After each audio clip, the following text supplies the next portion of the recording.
لا حول ولا قوة إلا بالله العلي العظيم. أعوذ بالله من الشيطان الرجيم. بسم الله الرحمن الرحيم. الحمد لله الذي جعل الحمد مفتاحا للذكر وسببا للمزيد من فضله ودليلا على آلائه وعظمته، ثم الصلاة والسلام على حبيبه وخيرته حافظ سره ومبلغ رسالاته سيدنا ونبينا أبي القاسم مصطفى محمد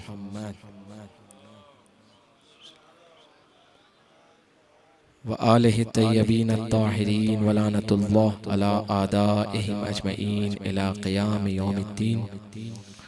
بسم الله الرحمن الرحيم.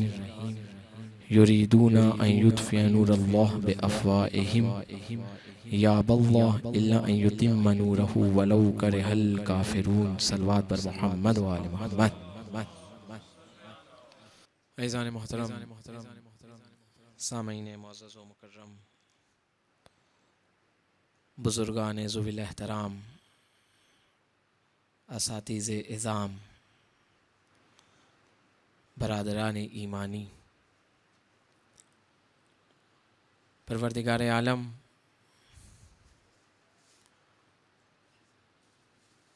کفار اور منافقین کے دونوں ہی گروہ اور طائفوں کو قرآن میں بارہا خطاب کر رہا ہے اور ان تمام مکر و حیلوں، شیطنت سے سرشار اقدامات کے خلاف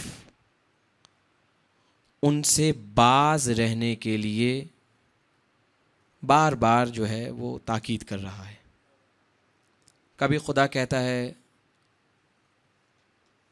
کہ ہم منافقین و کفار جو اللہ کے دین، اس کے نور ہدایت، سلسلہ ہدایت کو تباہ و برباد کرنے کے لیے کوشاں ہیں، ہم ان کے ان مقاصد و اہداف کو پورا نہیں ہونے دیں گے.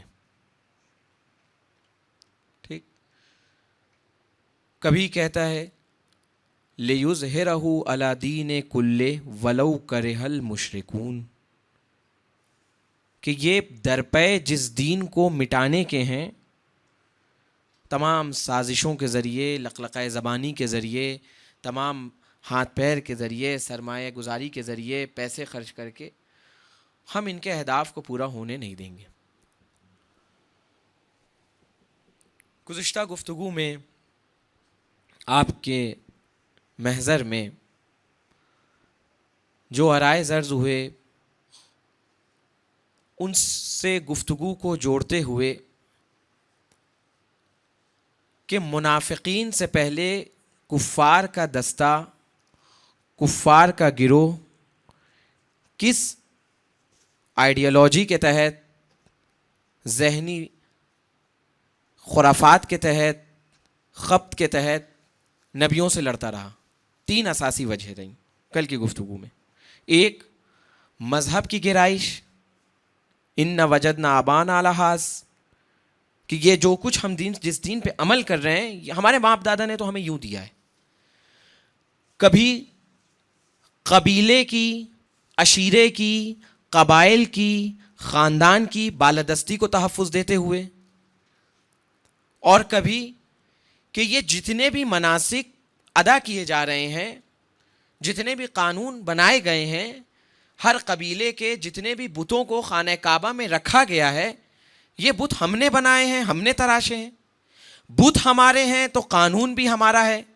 جب قانون ہمارا ہے تو فائدہ بھی ہمارا ہے، منفعت بھی ہماری ہے، ہولڈ بھی ہمارا ہے، قبضہ بھی ہمارا ہے، ڈومینیشن بھی ہماری ہے. ہم ہیں کہ جو چرخہ حیات کو گھما رہے ہیں، چلا رہے ہیں. ٹھیک. ان ساری چیزوں کو تحفظ دینے کے لیے انبیاء کے سامنے ہر زمانے کے کفار آ کے کھڑے ہوئے. اچھا، اس سے سامنے نبیوں کا اسٹینڈ، خصوصاً پیغمبر گرامی اسلام کا اسٹینڈ کیا رہا؟ آج کی گفتگو میں اس کو جو سینٹرلائز کرتے ہوئے، مرکزی نقطہ بناتے ہوئے انشاءاللہ آج کی گفتگو کرنے کی کوشش کروں گا کہ مسلسل بعثت کے بعد عام الحزن تک 10 یعنی کہ جب تک کہ نبی نے ہجرت نہیں کی 13 سال جو نبی کے مکے میں گزرے، روز بروز ایک نیا شکنجہ، روز بروز ایک نئی آزمائش، روز بروز ایک نیا ہیلا، روز بروز ایک نئی مکاری، ایک نیا فریب. اچھا پیغمبر ان کے سامنے کیا اسٹینڈ اپناتے رہے؟ پیغمبر نے ان کے سامنے کیا کیا؟ یہ ساری چیزیں ہوئیں کفار کی جانب سے. پیغمبر کا اسٹینڈ کیا رہا؟ تاریخ میں ملتا ہے، خود مسند ابن حنبل، مستدرک حاکم نشاپور، علامہ امینی نے الغدیر میں، اس کے علاوہ تاریخ یعقوبی نے، یعنی اب جو باتیں آئیں گی وہ ان کتاب سے، ان منابع سے آ رہی ہیں. پیغمبر نے کئیوں بار خانہ کعبہ میں رکھے ہوئے بتوں کو توڑا ہے. کس کے مقابلے میں؟ کفار کے شکنجے کے مقابلے میں. حتیٰ بتوں کے توڑنے کے سلسلے سے تاریخ میں کئی سارے نظریات موجود ہیں. کچھ ایسے ہیں کہ جن کی تردید و تکذیب کی جاتی ہے حالات کے اعتبار سے. یعنی اچھا تردید اور تکذیب وقت کے تعین میں ہے، وقت کے معین کرنے میں ہے. بتوں کے توڑنے میں کوئی تکذیب نہیں ہے، بتوں کے ٹوٹنے میں، توڑے جانے میں کوئی تردید نہیں کی جاتی ہے مورخین کی. یہ سارے مورخین کون ہیں؟ اہل سنت کے. ایک نظریہ جو بتوں کے توڑنے کے سلسلے سے وہ یہ کہ پیغمبر گرامی اسلام حضرت امیر المومنین کے ساتھ خانہ کعبہ میں گئے اور پہلے امیر المومنین کے دوش پر چاہا خود بلند ہو اور خانہ کعبہ کی چھت پر رکھے ہوئے اس بت کو کہ جو تاریخ کے اعتبار سے تانبے کا بنا ہوا بت تھا جو خانہ کعبہ پہ رکھا ہوا تھا، اس کو توڑنا چاہا. تاریخ کی کتابوں نے جو لکھا اس کی عبارت یہ ہے، لیکن محسوس کیا کہ امیر المومنین کو بھیجا جائے. اس کے بعد رسول خود جھکے، علی کو اپنے کاندھوں پہ سوار کیا اور اس کے بعد امیر المومنین خانہ کعبہ کی چھت پر گئے. خانہ کعبہ کی چھت پر جانے، دیکھیے یہ کس وقت ہو رہا ہے؟ یہ مکے میں ہو رہا ہے. کب ہو رہا ہے؟ اعلان بعثت کے بعد ہو رہا ہے. کس وقت ہو رہا ہے؟ کہ ابھی اسلام نے اپنا سینہ نہیں ٹیکا ہے، اپنی قوت کا لوہا نہیں منوایا ہے، یا یوں کہا جائے کہ ابھی معاشرتی سطح پر اسلام کے پاؤں قدم نہیں جمے ہیں، اسلام نے قدم نہیں جمایا ہے. یہ اس وقت پیغمبر کا سٹینڈ کس کے سامنے ہے؟ نہ رسول کسی تحدید سے ڈرے، نہ رسول کسی دھمکی سے ڈرے، نہ رسول کسی شکنجے سے گھبرائے، نہ رسول نے کسی بھی پتھر کے پھینکے جانے یا جو بھی کچھ ہو. اچھا اس میں بہت لطیف نقطہ آ رہا ہے جس کو یعقوبی نے نقل کیا ہے، اور وہ اس کانٹینٹ میں جو یعقوبی نقل کر رہے ہیں وہ بڑا لطیف پہلو. اگر تھوڑا سمجھ میں ادھر اس طرف آ جائے تو بڑی مہربانی ہوگی. صلوات بر محمد و آل محمد.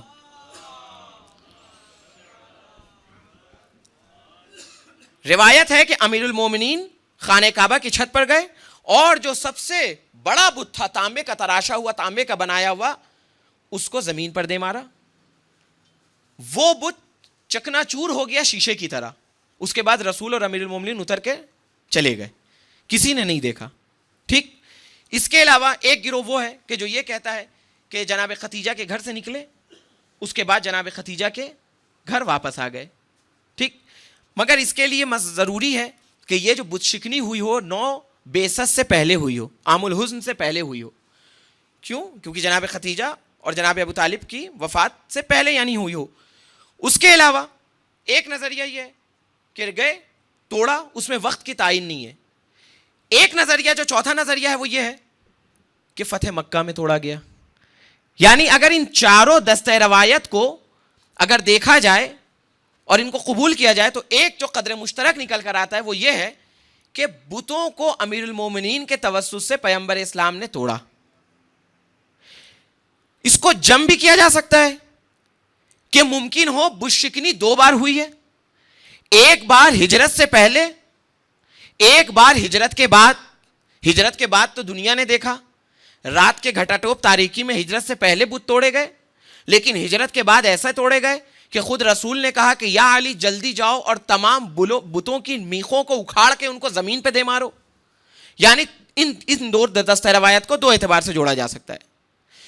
اس کے بعد جو اہم ترین مسئلہ اور جو ایک موڑ آیا جس نے تاریخ نے جو لکھا، وہ کیا لکھا کہ رسول کو اللہ نے باخبر کیا. دیکھیے یہاں پہ کفار کے مقابلے میں پیغمبر کا کیا اسٹینڈ ہے اس کا ذکر ہو رہا ہے. رسول کو کفار نے، اللہ نے رسول کو باخبر کیا کہ اے پیغمبر، اب کفار مکہ تمہارے خلاف یہ سازش کر رہے ہیں، جس کو سورہ انفال میں بھی ذکر کیا گیا کہ یا تو تمہیں قید کر دیا جائے، یا تو تمہیں قتل کر دیا جائے، یا تمہیں مکے سے نکال دیا جائے. ٹھیک، کیا سازشیں ہوئیں؟ یا نبی کو قتل کیا جائے گا، یا نبی کو قید کیا جائے گا، یا نبی کو کیا کیا جائے گا؟ مکے سے باہر نکالا جائے گا، مکے سے مائگریٹ کرانا ہے، مکے میں نہیں رہنے دینا ہے. اچھا یہ سب ہو کیوں رہا ہے؟ اس کے پیچھے کے پس منظرات کیا ہیں؟ کفار جناب ابو طالب کی وفات کے بعد اتنے درنگ کیسے ہو گئے، اتنا بڑا ان کا سینہ کیسے ہو گیا؟ اس کے اسباب کیا ہیں؟ اس کے اسباب کیا ہیں کہ رفتہ رفتہ اسلام اپنے دامن کو پھیلا رہا ہے. منادی اسلام یثرب مدینے تک جا چکی ہے. یثرب اور مدینے سے قبائل سے لوگ رسول اسلام کے پاس آ رہے ہیں. آفیشیلی اسلام مدینے تک جا چکا ہے. خود لوگ مکہ کے رہنے والے جنہوں نے اسلام قبول کیا ہے وہ مدینے اور یثرب کی طرف ہجرت کر رہے ہیں.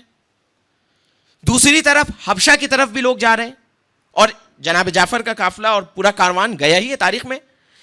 ایک طرف مکے کی گھٹتی آبادی، جو آبادی مکے میں موجود ہے وہ بھی اسلام کی طرف مائل ہو رہی ہے.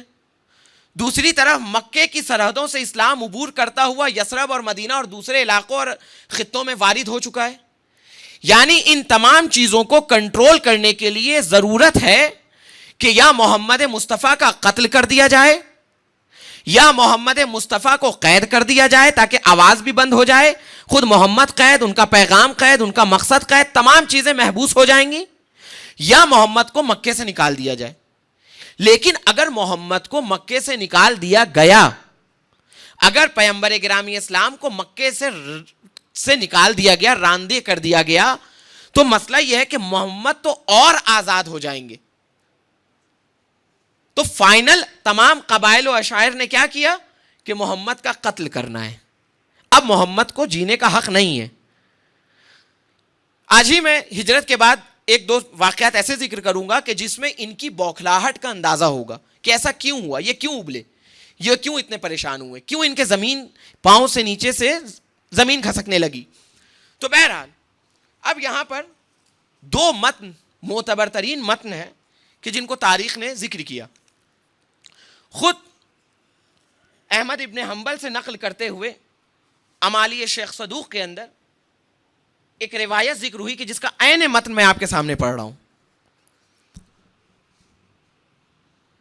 شب ہجرت کا واقعہ، پیغمبر غار کی طرف گئے، امیر المومنین کو تمام امانتیں سونپ کر کے گئے، وصیت، امانتیں، بشارت رہی، اس کے بعد چلے گئے. کون کون بچا مدینے میں جو امیر المومنین کی ذمہ داری ہے؟ فواتم. کون فاطمہ؟ ایک فاطمہ بنت محمد، ایک فاطمہ بنت اسد جو خود امیر المومنین کی مادر گرامی، اور ایک فاطمہ بنت زبیر. تین فواتم، اور اس کے علاوہ کچھ ناموسات. اور اس کے بعد سے محمد رسول اسلام مکے سے ہجرت کر گئے کہ مدینے کو جائیں. ٹھیک. اب یہاں پر امالی شیخ صدوق میں ایک روایت ہے جس کا متن یہ ہے: لما توجہ رسول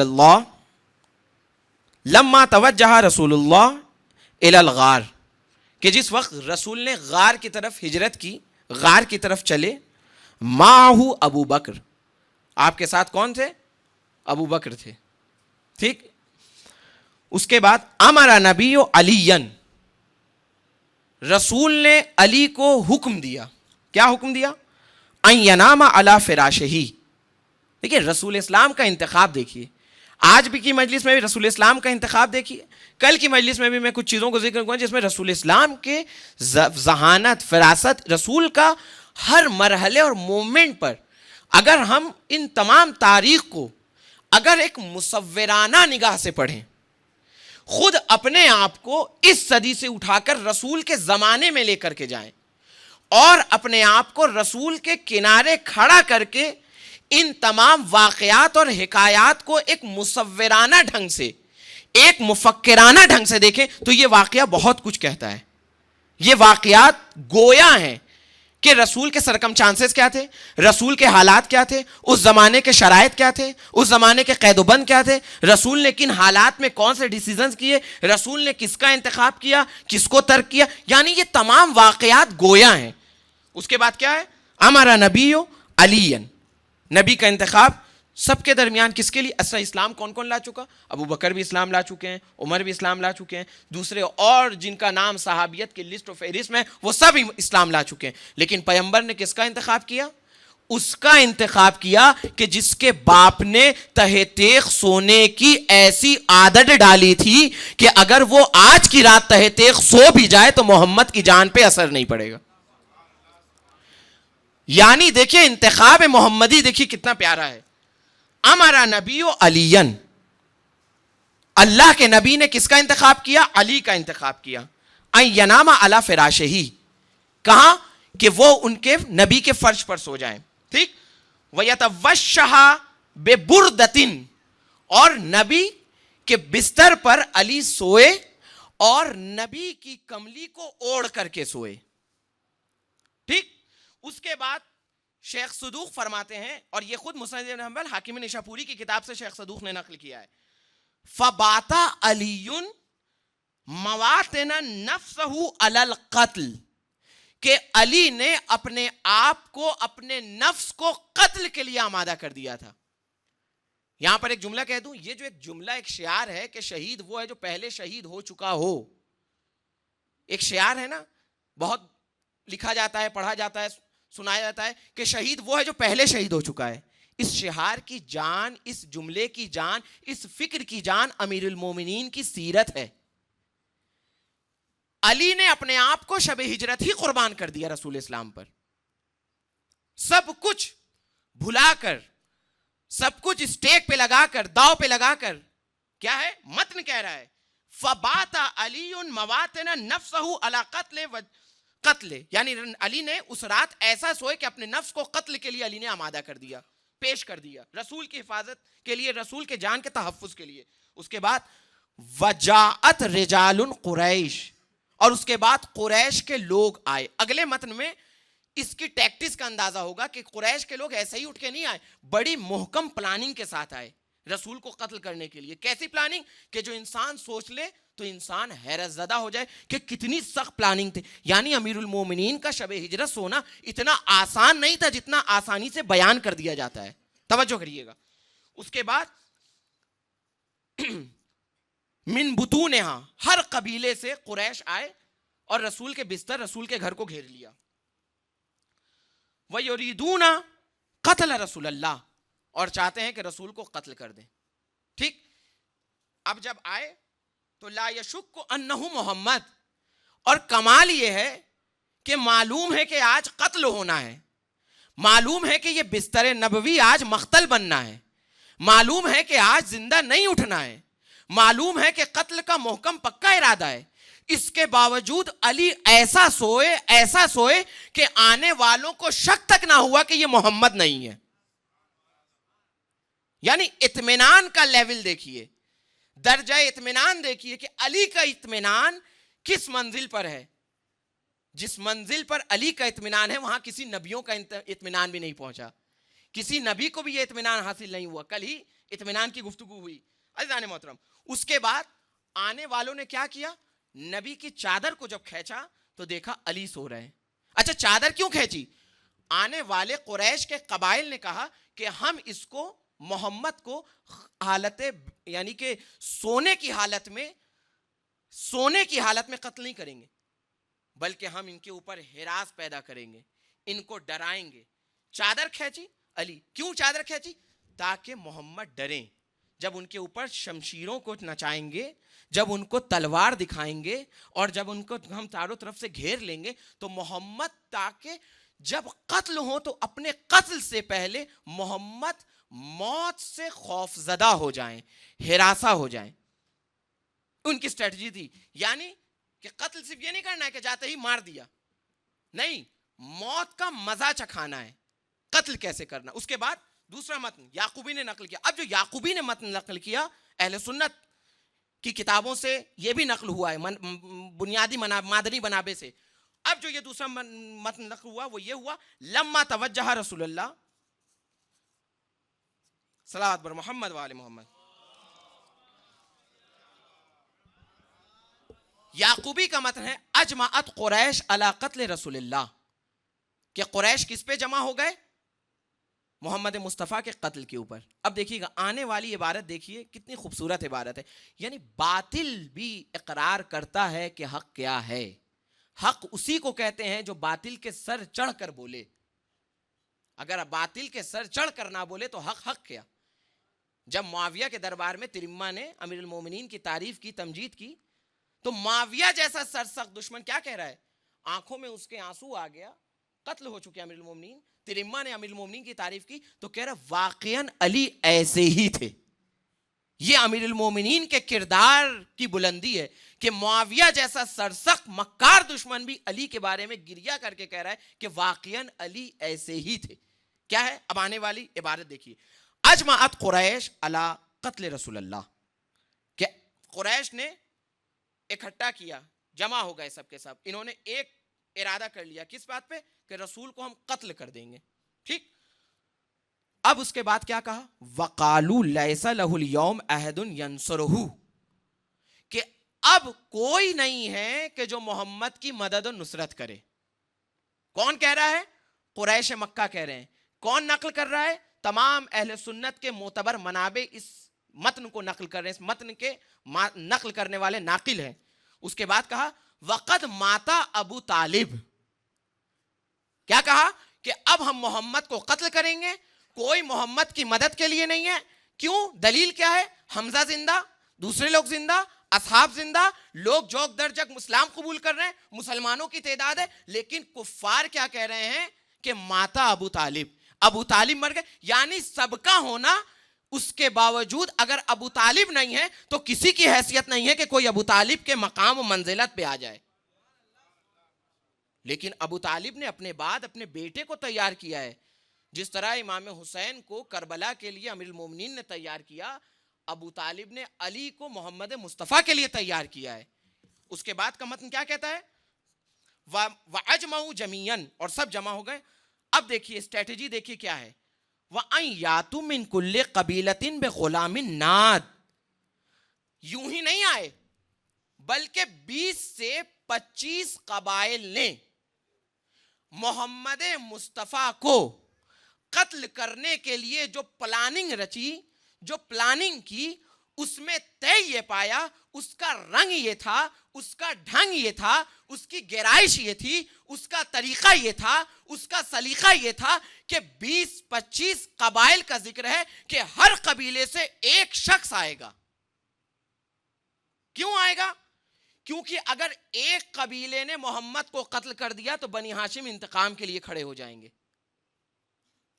اگر ایک قبیلہ اگر محمد کے قتل کو اپنے سر لے لے گا تو بنی ہاشم تو اس کو نپٹا دیں گے. تو پلاننگ یہ کی گئی کہ ان یاتوا من کل قبیلۃ بغلام ناد یجتمعوا علیہ. سب کے سب اپنے اپنے قبائل سے ایک شجاع ترین انسان کو بھیجیں گے. ٹھیک. وَيَضْرِبُوهُ بِأَسْيَافِهِمْ، اور سب کے سب مل کر کے ان کو ماریں گے. کتنا ماریں گے؟ تاریخ نے یہ بھی نقل کیا، یعنی نپی تلی پلاننگ. کیا؟ کتنا ماریں گے؟ قبیلتن ضربتن رجل واحد، ہر قبیلے کا ایک انسان ایک ضربت لگائے گا. ہر قبیلے کا ایک انسان ایک ضربت لگائے گا. یعنی 25 قبیلے آئے، محمد مصطفیٰ کے 25 ٹکڑے ہوئے. بنی ہاشم اگر ایک قبیلہ مارے گا تو بنی ہاشم کھڑے ہو جائیں گے، یقیناً کھڑے ہوں گے. ساتھ کے ہوئے مسلمان بھی ابھی کھڑے ہو جائیں گے. بعد میں ان کا بھلے خون سرد ہو جائے، دین پہ منحرف ہو جائیں، پلٹ جائیں، مرتد ہو جائیں، واپس چلے جائیں، لیکن اگر سارے قبائل نے کھڑے ہو کر کے سٹینڈ لیا تو بنی ہاشم کچھ نہیں کر پائیں گے. اب یہ ہجرت کا واقعہ، پیمبر لیلۃ المبیت غار کی طرف جا چکے ہیں, امیر المومنین سو رہے ہیں. ان تمام واقعات میں اب پروردگار ملائک سے گفتگو کر رہا ہے. کس سے؟ جبرائیل سے و میکائیل سے گفتگو کر رہا ہے. دیکھا. اچھا, اللہ نے ایک سوال کیا ملائکہ سے کہ تم میں سے کون ایسا ہے کہ جو اپنی زندگی کو دوسرے کے لیے قربان کر دے. یعنی ملائکہ کی موت کیا ہے؟ معدوم ہونا. موجود ہے, معدوم ہو جائیں گے. پروردگار عالم نے ایک سوال رکھا, توجہ کریے گا, ایک سوال رکھا, اور وہ سوال کیا ہے کہ دونوں میں سے کون ہے جو ایک دوسرے پہ قربان ہو جائے. کہا کہ دونوں نے فختار اکیلاہما حیات, دونوں نے حیات کو اختیار کیا. دونوں نے کہا نہیں پروردگار ہم چاہتے ہیں زندہ رہیں. اس نے بھی کہا ہم چاہتے ہیں زندہ رہیں. خداوند متعال نے یہاں پر کہا کہ تم علی کی طرح کیوں نہیں ہو گئے؟ تم علی کی طرح کیوں نہیں ہو گئے؟ میں نے محمد اور علی کو بھائی قرار دیا.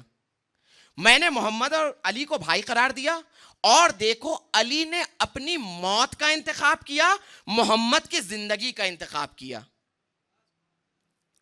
سوال کہ جہاں فرشتے بھی علی کا مقابلہ نہ کر سکیں, جس جگہ پر فرشتے بھی علی کا مقابلہ نہ کر سکے, اس جگہ پہ میں ایک جملے کو عرض کروں اور ایک نقطہ علمی کو عرض کروں. یہ علماء کا مجمع ہے, افاضل اساتذہ کا مجمع ہے. یہاں پر شاید اس بات کو سمجھیں, امیر المومنین نے قرآن میں اپنے آپ کو کہا انا نقطۃ التی تحت الباء. ٹھیک, انا نقطۃ التی تحت الباء. اس پورے واقعے میں نہیں جانا ہے, صرف ایک ظرافت کے اوپر آنا ہے, صرف اس جگہ پہ کہ جہاں فرشتے امیر المومنین کا مقابلہ نہیں کر سکتے. اچھا, قرآن میں علی نے اپنے لیے جس حرف کا انتخاب کیا ہے وہ ہے بائے جارہ. با ہے, ٹھیک. اب سلیقے انتخاب دیکھیے کہ علی نے اس لفظ, اس حرف کا انتخاب کیا کہ جس کے بعد جو لفظ آئے گا وہ کبھی منصوب نہیں ہوگا بلکہ مجرور ہوگا. علماء کا مجمع ہے, طلاب کا مجمع ہے. یعنی قرآن ہو یا کسی بھی جگہ ہو, علی کی ذات میں فتح یابی ایسا خمیر ہوئی ہے کہ اگر علی نے استعارتاً اپنی ذات کو کسی حرف سے بھی تشبیہ دی ہے یا کسی حرف کو اپنی ذات کی طرف منسوب کیا ہے, تو اس حرف کے اندر یہ تاثیر ہے کہ اب اس کے بعد جو آئے گا وہ اس کے بعد آنے والا مجرور ہوگا, اس کے اوپر کبھی منسوب نہیں آ سکتا ہے. صلوات پر محمد و آل محمد. امیر المومنین دونوں فرشتوں کو اللہ نے کہا اہبطوا الی الارض, دونوں زمین پر جاؤ. اور جانے کے بعد اب یہاں سے پتہ چلے گا کہ اس شب لیلۃ المبیت, شب ہجرت, امیر المومنین کے سونے کی کیفیت کیا تھی. اب دونوں فرشتے آئے, جبرائیل سرانے, میکائیل پیتانے کھڑے ہو گئے, اور اس کے بعد اللہ کے حکم سے آنے والے پتھروں کو روکنا شروع کر دیا. یعنی کیا, مولا امیر المومنین کا سونا ایسا نہیں تھا کہ امیر المومنین گئے سو گئے اور اس کے بعد سے لوگ آئے چادر ہٹائی تو دیکھا علی ہے. نہیں, روایت کا متن ہے, روایت کے جملے ہیں کہ جب علی سو رہے تھے رسول کی جگہ پر تو اس کے بعد مسلسل علی پر پتھر برسائے جا رہے تھے. یعنی چاروں طرف سے پتھر برسائے جا رہے تھے. اللہ نے فرشتوں سے کہا اہبطوا الی الارض, زمین پر جاؤ اور جا کر علی کی حفاظت کرو. فرشتے آئے اور جا کر کے انہوں نے پتھروں کو روکنا شروع کیا. ادھر علی وہ کہ جو بستر میں سویا, توجہ فرمائیے گا. اور اس کے بعد کیا ہے, اس کے بعد کیا ہے کہ امیر المومنین کو بیدار کیا گیا. تاریخ میں اس کے بعد 2-3 متن آئے. پہلا متن یہ ہے کہ امیر المومنین کو بیدار کیا گیا, اور اس کے بعد تفرقو, وہ سب کے سب چلے گئے اور نبی کو ڈھونڈنے لگے. ایک جگہ پر تاریخ نے یہاں پہ بھی نقل کیا کہ امیر المومنین کو بستر سے اٹھا کر کے مسجد الحرام لے کر گئے اور مسجد الحرام میں لے جا کر 1 مہینے تک قید کر دیا. متن تاریخ کا یہ بھی ہے. عزیزان محترم, جبکہ یہ ایک متن ہے کہ امیر المومنین کو قید کر لیا. بیشتر جمہور یہ کہتا ہے کہ وہ تفرقو, سب کے سب جو ہے پراکندہ ہو گئے, رسول کو ڈھونڈنے لگے. لیلۃ المبیت رسول کے بستر پہ علی سوئے.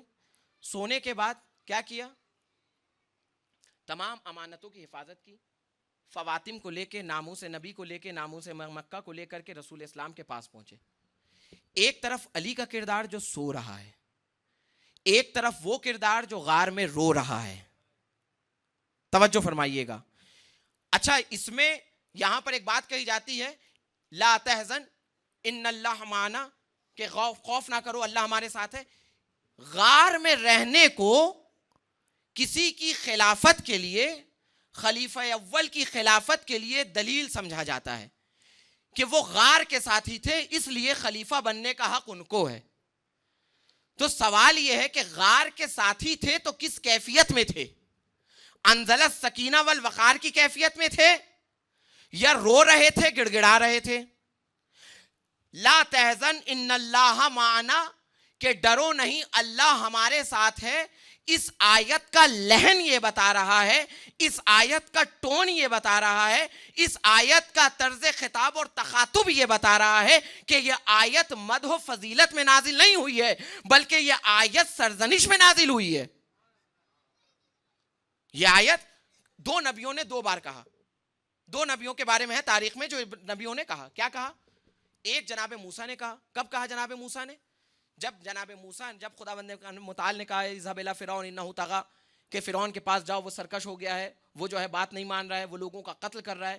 تو جناب موسیٰ گئے، اپنی تبلیغات کی، ہدایت کی، بات نہیں بنی. نہیں دیکھا کہ معاملہ رک رہا ہے، خداوند متعال نے حکم دیا کہ بنی اسرائیل کو لے کے مصر سے خارج ہو جاؤ.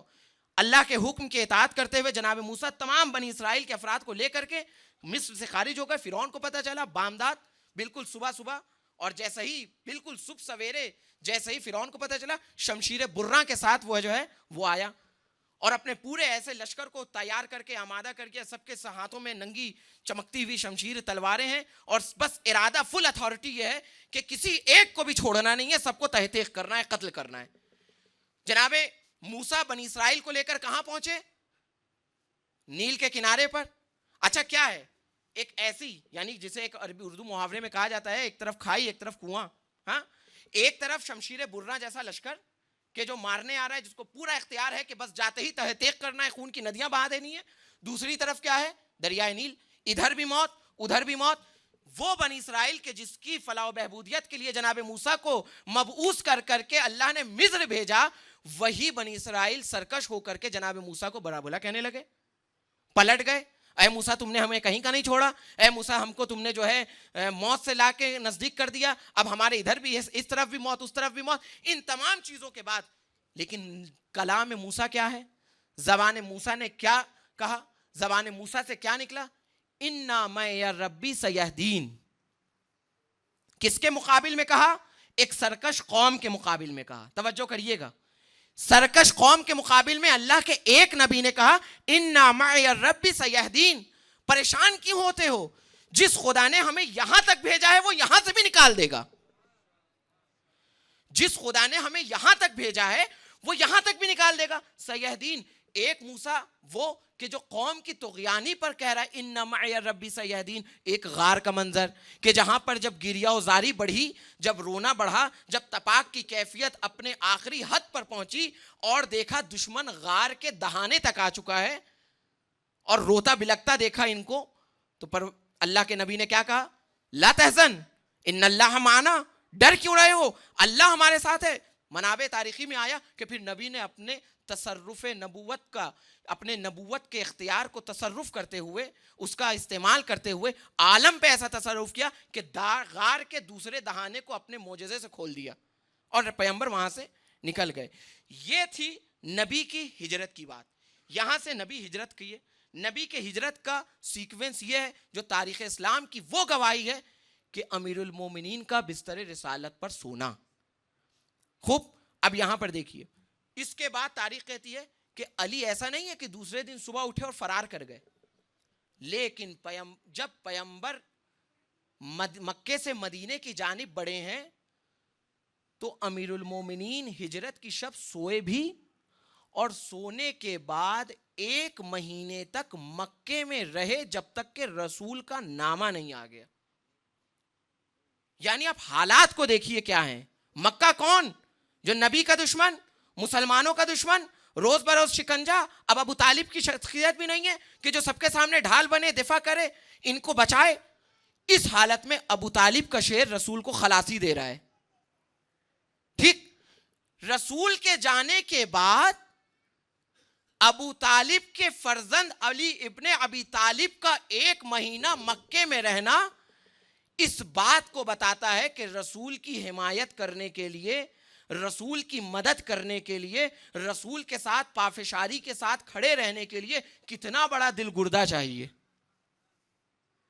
کیسا دل گردے، کیسے دل گردے کی ضرورت ہے کہ نبی چلے گا۔ اس کے بعد نبی سے جو ہے تمام خواتین اور امانتوں کے ساتھ جو ہے وہ مولا علی نکلے، راستے میں گھیرا گیا، تلوار کے قبضے پہ ہاتھ ڈالی، جتنے آئے تھے سب سامنے ہٹے، جا کے مقام قوہ میں جا کے امیر المومنین نے رسول اسلام سے ملاقات کی۔ اس کے بعد آپ مدینے میں وارد ہو گئے۔ یہاں کی بات ایک، اس کے بعد رسول مدینے آ گئے، کیا ہے، کفار اور منافقین کی پے در پے سازشیں۔ اس کے بعد جنگ بدر کا معرکہ، جنگ احد کا معرکہ، ٹھیک۔ اب یہ معرکے تو ایسے تھے کہ جو ایک دو قبائل کے ساتھ تھے۔ اب اس کے بعد جو ٹرننگ پوائنٹ ہے تاریخ کا وہ یہ ہے کہ ایک ایسا معرکہ پیش آیا کہ جہاں پورا کا پورا کفر ایک ساتھ کھڑا ہو گیا۔ تجمعت وعقدت عہدا ومیثاقا ان تقتل رسول اللہ ومعاشر عبد المطلب، کہ تمام کا تمام کفر جو ہے وہ ایک پلیٹ فارم پر آ کر کے کھڑا ہو گیا۔ اچھا، کفر ایسے آ کے کھڑا نہیں ہوا، اب اس کے اندر بھی بہت سی سیاسی راہیں ہیں کہ جو ان 5 سالوں کے اندر مدینے میں طے ہوں۔ اللہ کے نبی نے تمام یہودی قبائل سے جو ہے میثاق لے رکھی تھی، ٹھیک، اور ایک قبیلہ جو بہت بڑا ہے، قبیلہ قینقاع، وہ خیبر میں آباد تھا۔ بنی نذیر جو تھا وہ اپنی شرارتوں کی وجہ سے میثاق مدینہ توڑ چکا تھا، جس کو اللہ کے نبی نے مدینے سے یعنی کہ نکال دیا تھا، دربدر ہو رہا تھا۔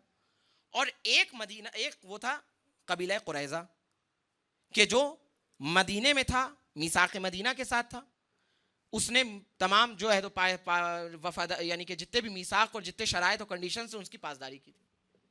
اب جب مدینہ، اب قبیلہ قریظہ جب یہاں سے گیا تو اس نے جا کر کے مکے میں ایک بھاری بھرکم فنڈنگ کی اور مکے کو اس بات پر آمادہ کیا کہ محمد مصطفیٰ کے خلاف سب مل کر کے کھڑے ہو جائیں، سب مل کر کے کھڑے ہو جائیں۔ تاریخ کہتی ہے تقریباً مکے کے 14 قبائل، کفار مکہ کے، قریش کے 14 قبائل ایک پلیٹ فارم پر آ گئے۔ 2 قبیلے یہودیوں کے، ایک قریظہ اور ایک اطفان، یہ دونوں مل گئے جنہوں نے اصل فنڈنگ کی تھی۔ قینقاع بے ربط رہا کیونکہ وہ خیبر میں تھا، مدینے سے دور تھا۔ بنی نذیر جو تھا، اصل مانیٹر بنی نذیر کر رہا تھا، بنی قریظہ جو ہے مدینے میں تھے، وہ اپنی جگہ پہ صحیح تھے۔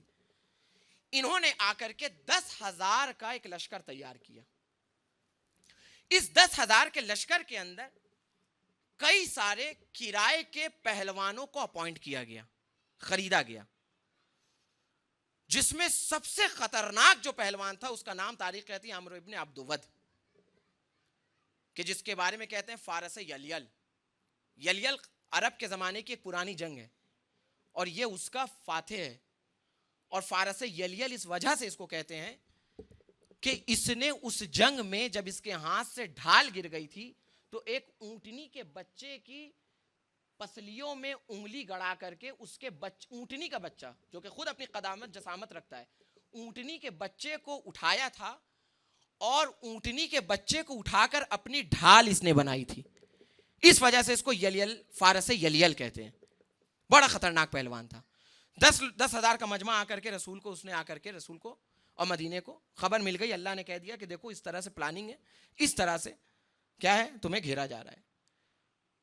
اور جب یہ آئے تو اس سے پہلے جناب سلمان فارسی نے کیا کیا، رسول اسلام کو مشورہ دیا کہ ہم اہل فارس ہیں، جب ہم جنگ کرتے ہیں تو معمولاً ایک گڈھا کھود لیتے ہیں جسے ہم خندق کہتے ہیں، اور اسی وجہ سے اس کو خندق بھی کہا جاتا ہے۔ جنگ احزاب اس لیے کہتے ہیں کہ حزب کہتے ہیں، یعنی کہ کئی سارے گروہ جب ایک ساتھ آئے اور نبی کے سامنے آ کر کھڑے ہو گئے تو اس لیے اس کو احزاب بھی قرآن کہتا ہے۔ تو ہم جو ہیں اس طرح سے گڈھا کھودتے ہیں اور اپنے آپ کو بچاتے ہیں۔ اچھا، یہ اس طرح کا مومنٹ ضروری تھا، کیوں کہ مسلمانوں کی آبادی 3,000، وہ بھی مکہ، وہ بھی مدینہ شہر کی داخلی لڑائی، ایک طرف سے 10,000 آ کر کے گڈھا کھودا گیا، پوری خندق چاروں طرف، دونوں طرف ایک طرف خندق کھودا گیا۔ اچھا، اس کا جغرافیائی رخ کیا ہے؟ تاریخ کی کتابوں نے جو جغرافیائی رخ بتایا کہ نبی نے شمال میں خندق کھدوایا, جو سمت تھی شمال میں ایک بڑا خندق کھودا. خندق کا فاصلہ اتنا تھا کہ اگر کوئی گھوڑے کو دوڑاتا ہوا بھی لا کر کے پھندائے تو گھوڑا اگر دور سے بھی دوڑتا ہوا آئے گا تو وہ خندق کو پار نہیں کر سکتا ہے. ٹھیک, ایک فاصلہ شمال مل گیا خندق کے ذریعے, دوسری طرف جنوب میں اور مغرب میں دونوں طرف چٹیل پہاڑ تھے, یعنی نبی کو ایک نیچرل ڈیفنس مل گیا. ایک نیچرل ڈیفنس مل گیا کیونکہ پہاڑوں پر آنا اور آ کر کے نیچے اترنا اور نبی کے اوپر حملہ کرنا یہ ایک غیر ممکنہ بات تھی. یعنی دو طرح سے نیچرل ڈیفنس ملا نبی کو. ایک طرف نبی نے خندق کھودی, دوسری طرف مشرق کی جانب جو ہے وہ بنو نذیر جو ہے وہ آباد تھے, بنو قریظہ جو ہے آباد تھے, اور بنو قریظہ کی بھی اچھی خاصی آبادی تھی. انہوں نے میثاق مدینہ توڑا نہیں تھا, تو نبی نے پہلے ہی کہہ دیا تھا دیکھو اگر تم نے مدینے کے اگر ہمارے خلاف جنگ اٹھائی یا ہمارے خلاف جو ہے کسی طرح کی بھی مدد کی تو پھر ہماری جنگ تم سے ہے. انہوں نے پیغمبر نے اس کو سمجھا دیا. تو یعنی دونوں تینوں طرف سے اب وہ آئے. اب یہاں پر تاریخ کہتی ہے یہاں پر خدا کی بڑی عظیم مدد ہوئی. عمرو ابن عبد ود اور امیر المومنین کے قتل کو میں تھوڑی دیر بعد ذکر کروں گا. ابھی پہلے یہاں کی ایک جو ہسٹوریکل اور ایک پولیٹیکل جغرافیائی اور ایک اثر ہے اس کا ذکر کرتا ہوا چلوں کہ امیر المومنین بنی قریظہ کو رسول اسلام نے مینیج کر لیا اپنے ساتھ کہ بھائی جنگ نہیں کرنی ہے آپ کو, نہ آپ کو ہمارے خلاف تلوار اٹھانی ہے. دوسری طرف دو طرف سے جو ہے نیچرل ڈیفنس مل گیا. ایک طرف خندق کھود دی, 10,000 کا لشکر آ کر کھڑا ہو گیا مدینے کے باہر.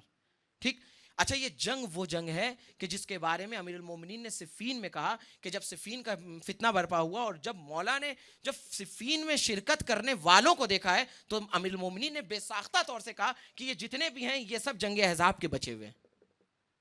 یہ جتنے بھی آج کھڑے ہوئے ہیں صفین میں علی ابن ابی طالب کے سامنے یہ سب جنگ احزاب کے بچے ہیں. اور صرف امیر المومنین نے نہیں, جب امام زین العابدین شام کے دربار میں گئے ہیں تو اس جگہ پر جب دربار کو دیکھا اور بازار کو دیکھا تو امام زین العابدین نے وہاں پر اس بات کو یہ سب جو ہیں احزاب کے بچے ہوئے ہیں جو آج ہم سے بدلہ لے رہے ہیں. یعنی سوچئے پورا کا پورا کفر اپنی ایڑی چوٹی کا زور لگا کر ایک طرف کھڑا ہے کہ آج محمد کو مسلمانوں کو پیس کے رکھ دینا ہے. پیسوں پہ پہلوان خرید کے لائے گئے ہیں, جنگجو خرید کے لائے ہیں, شمشیر زن سے خرید کے لائے ہیں, نیزہ بردار خرید کے لائے ہیں, تیر انداز خرید کے لائے ہیں. مکمل فل فلیج میں جو ہے وہ جنگ کی تیاری کی گئی ہے. آ کر کے کھڑے ہو گئے. اب یہاں پر یہ ہے کہ ایک طرف اچھا یہاں پر ایک مدد یہ ہوئی کہ اسی وقت نعیم بن مسعود یا نعیم, اردو میں نعیم کہتے ہیں, عربی میں نعیم ہے غالباً, نعیم بن مسعود ایمان لے آئے. ہوا یہ کہ ابن اخطب نے آ کر کے کعب بن اسد جو قریظہ کا حاکم تھا, جو قریظہ کا سردار تھا, اس کو آ کے بہکا دیا. اسے کہا کہ دیکھو ہم یہودی ہیں اور 10,000 کا لشکر آ رہا ہے, اس 10,000 کے لشکر کو تو محمد کو کچل کے رکھ دینا ہے, نعوذ باللہ اعاذم باللہ, مسلمانوں کو تو مار دینا ہے. آج مسلمانوں کا یہ تاریخ کا آخری دن ہے. تم یہودی ہو, ہم نہیں چاہتے کہ تم مارے جاؤ. جب چکی جنگ گھومے تو ہم نہیں چاہتے کہ تم پیسو اس جنگ میں. کسی طریقے سے اس نے اس کو مینوپلیٹ کر لیا, منا لیا, اور اس نے بھی اپنی راہوں کو کس کے لیے کھول دیا؟ کفار مکہ کے لیے, بنو نذیر کے لیے. یعنی سمجھئے 12 قبائل مل کر 10,000 کا لشکر آ کے رسول کے سامنے کھڑا ہو گیا مدینے میں. اب جب سب آ کر کے کھڑے ہو گئے تو آ کر کے اللہ کے نبی نے آ کر نعیم بن مسعود آئے. اب جو نعیم بن مسعود نبی کے پاس آئے, کہا کہ میں ایمان لا چکا ہوں لیکن میری قوم کو پتہ نہیں ہے کہ میں ایمان لا چکا ہوں. تو فوراً اللہ کے نبی کو یہ ایک بڑا ایڈوانچر ملا. اللہ کے نبی نے کہا کہ جا کر دیکھ کے آؤ کہ قریظہ میں کیا ہو رہا ہے. پتہ چل گیا کہ قریظہ نے جو ہے خیانت کر دی ہے. اب جو بنی قریظہ نے خیانت کی ہے بنی نذیر کے ساتھ مل گئے ہیں, اس وقت آئے اور آنے کے بعد بنی قریظہ کے پاس نعیم بن مسعود آئے اور آنے کے بعد کہا دیکھو یہ چلے جائیں گے, مکے سے آنے والے اور بنو نذیر اور بنی عطفان کو تم اپنی طرح مت سمجھو, کیونکہ ان کا نہ یہاں گھر ہے, نہ یہاں بیوی ہے, نہ بچے ہیں, نہ مال ہے, نہ سرمایہ, نہ دار, نہ دارائی, ان کا یہاں کچھ نہیں ہے. تم یہاں پر رہتے ہو, یہاں کے رہائشی ہو. یہ چلے جائیں گے, ساری کی ساری جنگ تمہارے سر پر تھوپ کے جائیں گے. اگر تم چاہتے ہو کہ اس جنگ میں کسی طرح کا انٹرفیئرنس کرو, تم چاہتے ہو کہ اس جنگ میں کسی طرح سے کودو, کسی طرح سے انوالو ہو, تو پہلے ان کے 10 سرداروں کو اپنے یہاں سیکیورٹی کے طور پہ رکھ لو. یہ نبی نے سمجھا کر کے بھیجا ہے. آ کر کے انہوں نے ٹھیک ایسے ہی کہا. یہ لوگوں نے کہا بات تو تم بالکل صحیح کہہ رہے ہو, کہ یہ تو چلے جائیں گے, ہم کو پھنسا کے جائیں گے. اچھا یہاں پر یہ طے ہو گیا کہ ٹھیک ہے ہم قریش سے 10 بڑے سردار لے کر آئیں گے اور ان کو سیکیورٹی کے طور پہ رکھیں گے. اب اس کے بعد وہ گئے قریش کی طرف, کیونکہ قریظہ سے راستہ تھا, ادھر سے نکل کے ادھر گئے. انہوں نے کہا کہ دیکھو ایسا ہے کہ میثاق مدینہ کا مسئلہ چل رہا ہے, تم لوگ جو ہو بلیک لسٹڈ ہو چکے ہو, محمد جو ہے وہ اپنی قوت کو منوا چکے ہیں, بنی قریظہ جو ہے وہ محمد کے ساتھ ہے. انہوں نے یہاں تک کے پلاننگ کر لی ہے کہ تم سے 10 سرداروں کو لے کر کے وہ محمد کے حوالے کریں گے تاکہ اپنی وفاداری کا ثبوت دے سکیں. توجہ کریے گا, یعنی دیکھیے پیغمبر کی حکمت کو دیکھیے. کون کہتا ہے کہ میرا رسول جاہل تھا؟ کون کہتا ہے کہ رسول امی بے معنی جائے؟ امی تو رسول کو اس لیے کہتے ہیں کہ مکے کو کہتے ہیں ام القرا. امی تو رسول کو اس لیے کہتے ہیں کہ امی ہوتا ہے وہ کہ جو منسوب الی الام, یعنی باپ کے مرنے کے بعد آمنہ کا چاند کہلائے, اس لیے امی رسول. رسول کی حکمت عملی کو دیکھیے, رسول کس طرح سے حالات کو مینج کر رہے ہیں, ٹیکل کر رہے ہیں, کس طرح سے حالات کو جو ہے سنبھال رہے ہیں. اس کے بعد سے یہی ہوا, یہ گئے, انہوں نے جو کچھ نعیم بن مسعود نے کہا وہ بالکل سامنے پیش آ گیا. یہ گھبرا گئے کہ جو اس نے کہا تھا وہ تو اس نے آ کر کہہ دیا, اس کا مطلب ہے کچھ نہ کچھ اندر پلاننگ کری. ان کے درمیان تفرقہ پڑا, یہ آپس میں ہو گئے, کٹ گئے. اب جب یہ آپس میں ان کے درمیان اختلاف ہوا تو اسی درمیان ایک جنگجو ماہر, وہ کون؟ عمرو ابن عبدود, کس کے ساتھ؟ اکرمہ ابن ابی جہل کے ساتھ, اور 2 کسی اور کے ساتھ جو ہے, 2 تاریخ میں نام ذکر ہے لوگوں کے ساتھ. تمام خندق کا اس نے جائزہ لیا, ایک باریک جگہ کو دیکھ کر کے پھلانگ کے ادھر آ گیا. اب جو ادھر آیا تو اس نے کہنا شروع کیا, حل من مبارز, حل من مبارز, من مبارز, کون ہے؟ یہاں تک عمرو ابن عبدود نے جو اپنی رجس پڑھی ہے اس کے اندر یہ کہا کہ میں تمہیں للکارتا ہوں, میں تمہیں بلاتا ہوں, میں تمہیں آواز دیتا ہوں, اس آواز دینے کی کثرت سے میرا گلا بیٹھ چکا ہے. اور تاریخ لکھتی ہے کہ جب بھی عمرو ابن عبدود نے کہا حل من مبارز, حل من مبارز, کون ہے؟ عمرو مبارز کیا کہتا تھا کہ تم تو کہتے ہو کہ اگر مرو گے تو شہید ہوگے, اگر جیتو گے تو غازی ہوگا, آؤ میں تمہیں جنت دلانے کے لیے آیا ہوں.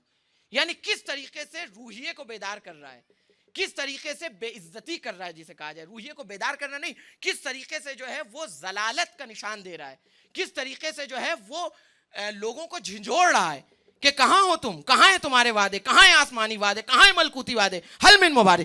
تاریخ کہتی ہے کہ جتنی بار اس نے حل من مبارز کہا, ایک ذات کے جو دعوت ذوالعشیرہ میں کھڑی ہوئی, انا یا رسول اللہ, انا یا رسول اللہ, انا یا رسول اللہ, وہ احزاب میں بھی کھڑی ہوئی, انا یا رسول اللہ, انا یا رسول اللہ, انا یا رسول اللہ, یا رسول اللہ میں جاؤں گا اور عمرو ابن عبدود کا مقابلہ کروں گا.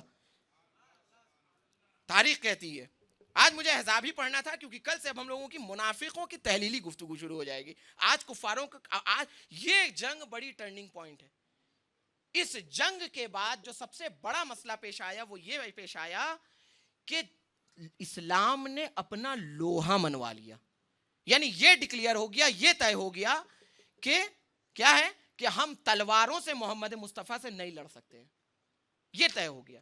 اب اس کے بعد کے جو آیا ہے, رسول نے اسی کے بعد کہا کہ جتنی مصیبتیں مجھ پر ٹوٹی اتنی مصیبتیں کس پر؟ کسی نبی پہ نہیں ٹوٹی. کب؟ مکے کی زندگی گزار کے آئے, رسول نے یہ نہیں کہا. مدینے کے اوائل میں, احد میں یہ نہیں کہا. جیسے ہی اسلام کا لبادہ منافقوں نے اوڑھا, اس کے بعد نبی کی زبان پر آیا کہ جتنی مصیبت و مصائب مجھ پر ڈھائے گا کسی نبی پہ نہیں ڈھائے. یعنی وہ کون سے مصائب ہیں؟ عمرو ابن عبدود امیر المومنین کھڑے ہوئے, جنگ کے لیے گئے. رسول نے جب عمرو ابن عبدود کے مقابلے میں امیر المومنین گئے تو رسول نے کہا اے میرے پروردگار, مجھے تنہا نہیں کرنا. بدر میں حویدہ گیا, احد میں حمزہ گئے, اگر علی چلا جائے گا تو میں تنہا رہ جاؤں گا. یعنی رسول نے بتا دیا کہ سب ہوں, اگر علی نہیں ہے تو کوئی علی جیسا نہیں ہے, اگر علی نہیں ہے تو کوئی علی جیسا نہیں ہے. اے پروردگار تو خیر الوارثین ہے, مجھے تنہا مت کرنا. امیر المومنین گئے, جانے کے بعد 2-3 باتیں ہوئی اس سے, دونوں طرف رجس خانی ہوئی, وقت دامن وقت میں گنجائش نہیں ہے. امیر المومنین نے کہا دیکھ تو بڑا پہلوان ہے. اچھا اس زمانے کی جنگ کا مسئلہ یہ نہیں ہے کہ جو جتنا جوان ہو وہ اتنا قوی ہے, کیونکہ وہ زمانہ فینٹم کا زمانہ نہیں تھا, وہ زمانہ ہتھیاروں کا زمانہ نہیں تھا, تلوار کا زمانہ تھا. یعنی جتنا پرانا میدان میں منجھا ہوا بہادر ہوگا, میدان میں جانے والا ہوگا, وہ اتنا بڑا شجاع ہوگا, وہ اتنا میدان کے ہیلوں کو, حربوں کو, جنگ کے پیتروں کو جانتا ہوگا. عمرو ابن عبدود کی عمر تاریخ کہتی ہے 90 سال. امیر المومنین کتنے سال کے؟ 27 سال کے, 28 سال کے. ایک جوان آیا, ایک شباب آیا, ایک جوان آیا, امیر المومنین آ کے کھڑے ہوئے. آنے کے بعد رجس خانی کی, کہا کہ دیکھ, اس نے کہا کہ تم ابو طالب کے بیٹے ہو, عبد المناف کے نسل ہو؟ کہا کہ ہاں. کہا کہ دیکھ تم قریشی ہو, میں بھی قریشی ہوں, تم میرے بھائی کے بیٹے ہو, میں تمہیں قتل نہیں کرنا. کہ امیر المومنین نے کہا میں تجھے زور ایمانی سے گفتگو کی, یہ نہیں کہ اگر اس نے کہا تو شرما حضوری میں امیر المومنین نے بھی وہی لہن اختیار کیا. انہوں نے کہا تو مجھے قتل نہیں کرنا چاہتا, میں تجھے قتل کرنا چاہتا ہوں. غصہ ہو گیا. کہا کہ بتا 3 شرطیں کیا ہیں؟ کہا کہ پلٹ جاؤں. کہا یہ نہیں ہو سکتا. کہا اسلام لے آؤ. کہا یہ نہیں ہو سکتا. کہا نیچے آ جاؤ. میں بھی نیچے ہوں. تاریخ 2 چیزیں کہتی ہے. ایک یہ کہتی جیسے ہی وہ نیچے آیا اس نے اپنے گھوڑے کے چہرے پہ مارا, گھوڑا چلا گیا. ایک بزرگ علماء سے منبروں سے سنا ہے کہ جیسے ہی وہ نیچے آیا اس نے امیر المومنین کے دل پر اپنے روب کو بیٹھانے کے لیے اپنے گھوڑے کے چاروں پاؤں کو ایک ساتھ ایک وار میں قطع کر دیا, کاٹ دیا, تاکہ امیر المومنین ڈر جائے. اب جو اس نے گھوڑے کے چاروں پاؤں کاٹے اس کے اعتبار سے امیر المومنین کے اوپر اس کا روب طاری ہو جائے. تاریخ کہتی ہے کہ اس نے ایک حملہ کیا, امیر المومنین نے اپنی سپر سے روکا, امیر المومنین کا سر زخمی ہوا, لیکن جو دوسرا حملہ کیا وہ کیا ہوا, وہ اس کی رگ پہ پڑا, وہ گر گیا. اب جو وہ رگ گرا امیر المومنین اس کے سینے پہ جا کے بیٹھ گئے. دیکھیے اقدار کی جنگ ہے. ابو طالب یعنی اقدار شناس, ابو طالب کا بیٹا اقدار شناس, یہ اقدار کی جنگ ہے. تمام جنگ اسلام کی اقدار کی جنگ ہے. وہ سینے پہ امیر المومنین کھڑے ہوئے, اس نے چہرے پہ تھوکا, یعنی بد احترامی کی. امیر المومنین واپس آئے, الٹا سیدھا باپ کو کہا, واپس چلے آئے. اس کے بعد سے امیر المومنین نے جا کر اس کا کام تمام کر دیا, قتل کر دیا. امیر المومنین واپس رسول اسلام کے پاس آئے.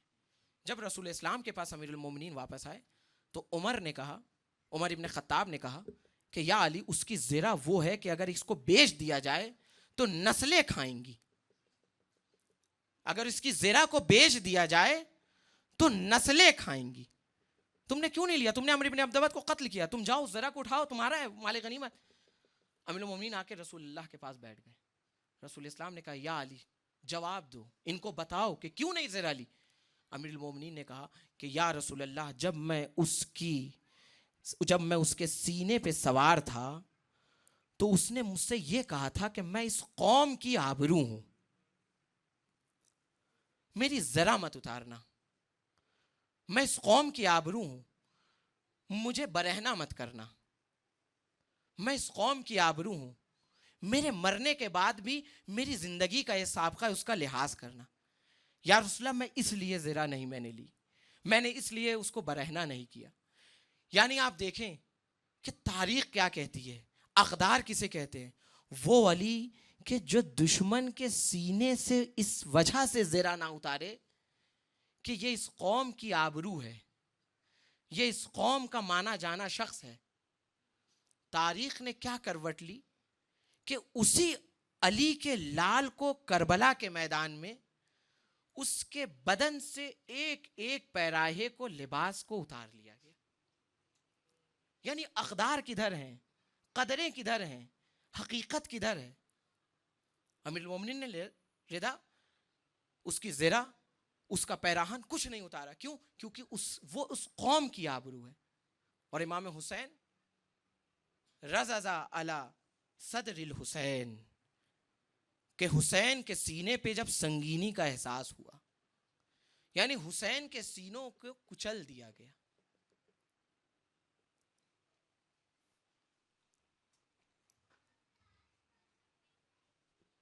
آج وہ تاریخ ہے کہ جس کے باپ نے دشمن سے بھی شرافتانہ دشمنی کی ہے, انسانی اقدار کو دیکھتے ہوئے دشمن سے دشمنی کی ہو, اس کے بیٹے کے خون کو اس طرح سے حلال کر دیا گیا, اسے اس طرح سے محدور الدم قرار دے دیا گیا کہ تاریخ میں اس سے بڑا کوئی بربریت کا سانحہ نہیں ملتا. یہ وہی شب ہے کہ جس دن امام حسین علیہ السلام عالی مقام منزل بمنزل کربلا سے نزدیک ہو رہے ہیں, اور آج کی شب حسین کربلا کی زمین پر وارد ہوئے. جب حسین مکے سے کربلا کی طرف چلے ہیں تو وادیوں کو طے کیا، مارے عزیب کو طے کیا، وادی روحا کو طے کیا، وادی سالبیہ کو طے کیا، وادی عطف کو طے کیا۔ جب عطف سے نکلے ہیں تو حسین کا سامنا حر کے لشکر سے ہوا۔ حر نے آ کر لجام فرس پہ ہاتھ ڈالا۔ حسین نے کہا تو کون؟ کہا ہم عبید اللہ ابن زیاد کے بھیجے ہوئے رسالہ ہیں، میں مامور ہوں، میرا کام یہ ہے کہ آپ کو آگے جانے سے روکا جائے۔ ثقلت امک یا حر، اے حر تیری ماں تیرے ماتم میں بیٹھے۔ امام حسین نے جیسے ہی حر سے یہ کہا اے حر تیری ماں تیرے ماتم میں بیٹھے، تاریخ کہتی ہے کہ امام حسین نے آج سب کچھ داؤ پہ لگا دیا ہے۔ آج لجام فرس پر ہاتھ ڈالنے والے کو اس کی ماں کے نام سے للکار کے حسین کہہ رہے ہیں اے حر تیری ماں تیرے ماتم میں بیٹھے۔ رنگ ماحول کا کردار پر چھانے نہ دیا، نور نے کھینچ لیا نار میں جانے نہ دیا۔ تو حر وہ ٹوٹا ہوا شیشہ تھا جسے سرور نے ایسا جوڑا کہ کہیں بال بھی آنے نہ دیا۔ اے حر تیری ماں تیرے ماتم میں بیٹھے۔ حر نے کہا کہ مولا اگر آپ کی ماں فاطمہ نہ ہوتی یا آپ کی جگہ اگر یہ کوئی اور مجھے میری ماں کا تانا دیتا تو میں بھی اس سے بتاتا کہ اس کا جواب کیا ہوتا ہے۔ اے حر احترام فاطمہ وہ نقطہ عطف ہے کہ جس نے تجھے نار سے نور کی جانب کھینچ لیا۔ حر کے ساتھ امام حسین کا برتاؤ کیا؟ حر کا لشکر جب امام حسین کے پاس آیا تو پیاسا ہے، بھوکا ہے۔ حسین نے حر کو پانی پلایا، جانوروں کے لیے حکم دیا کہ جانوروں کے سامنے سے پانی اس وقت تک نہ ہٹایا جائے جب تک کہ جانور 3 بار اپنے منہ کو پانی اور مشکیزے سے کھینچ نہ لے، ہٹا نہ لے۔ کسی طریقے سے حر کے ساتھ منزلیں گزری، امام حسین کربلا کی وادی میں پہنچے۔ جیسے ہی وادی کربلا میں امام حسین پہنچتے ہیں، جس طرح فتح مکہ میں رسول کا ناقہ ٹھہرا تھا ویسے ہی رسول اسلام کے سبط پیمبر کا ناقہ جو ہے کربلا میں گھوڑا جو ہے وہ حسین کا راہوار جا کے ٹھہر جاتا ہے۔ امام حسین کو عجب لگا۔ امام حسین نے پوچھا اس وادی کا نام کیا ہے؟ کہا اس کو قاذریہ کہتے ہیں، اس کو نینوا کہتے ہیں، اس کو ماریا کہتے ہیں۔ جنگلات سے تشبیہ دی، لیکن کسی نے آنے والے نے کہا کہ اے مولا اے حسین ابن علی اس کو کرب و بلا بھی کہتے ہیں۔ امام نے کہا اعوذ باللہ من کرب و بلا، اے اللہ کی پناہ کرب اور بلا سے۔ اس کے بعد تاریخ کہتی ہے کہ امام یہاں پہ 2 متن ملتے ہیں۔ تاریخ کہتی ہے کہ راستے میں امام نے کربلا کی پیشگوئی کی تھی کہ چلتے جا رہے ہیں، اچانک آنکھ لگی، کہا کہ یہ قافلہ آگے آگے جا رہا ہے اور اس کے پیچھے پیچھے موت آ رہی ہے۔ حسین نے جیسے ہی کرب و بلا کا نام لیا، یہ فقرہ تمام بیویوں کے اور حسین کے بچوں کے ذہن میں آ گیا۔ الغرض حسین نے کئی پیادے بدلے، کئی راہوار بدلے۔ اس کے بعد حسین کربلا کی زمین پر پیادہ ہوئے، اترنے کے بعد حسین نے بنی اسد کے قبیلے کو بلایا، اس زمین کو خریدا تاکہ حسین جب اس زمین پہ نماز پڑھے تو یہ زمین مقبوضہ نہ ہو بلکہ حسین کی ملکیت ہو، حسین کے اجساد جب دفن ہو تو حسین کی ملکیت ہو۔ اس کے بعد حسین نے پہلا وہ کام کیا جو تاریخ اسلام میں اتنی بڑی جنگ میں کسی انسان نے کسی سردار نے کیا ہو۔ قبیلہ بنی اسد کے جوانوں کو بلایا، کہا دیکھو جب ہم قتل کر دیے جائیں تو ہمیں دفنا دینا۔ ان کی بیوی عورتوں کو بلایا، کہا دیکھو اگر تمہارے مرد ڈر جائیں تو تم پانی بھرنے کے سہارے آنا، بہانے آنا اور انہیں غیرت دلانا کہ وہ ہمیں دفن کر دیں، وہ ہمیں دفن کر دیں۔ اگر تم آنا اور دیکھنا کہ ہمارے لاش بے کفن و بے بریدہ ہے۔ اس کے بعد تاریخ کہتی ہے کہ بچوں کو بلایا اور بلانے کے بعد کہا اے بچوں اگر تمہارے ماں باپ ڈر جائیں، ارے تم آنا، ایک ایک مشقات ہمارے اجساد پر ڈال دینا۔ ارے یہی وہ زمین ہے جہاں ہمارا علی اکبر شہید ہوگا، یہی وہ زمین ہے جہاں عباس کے بازو قلم ہوں گے، یہی وہ زمین ہے جہاں علی اصغر کی قبر سے نکال کر نیزے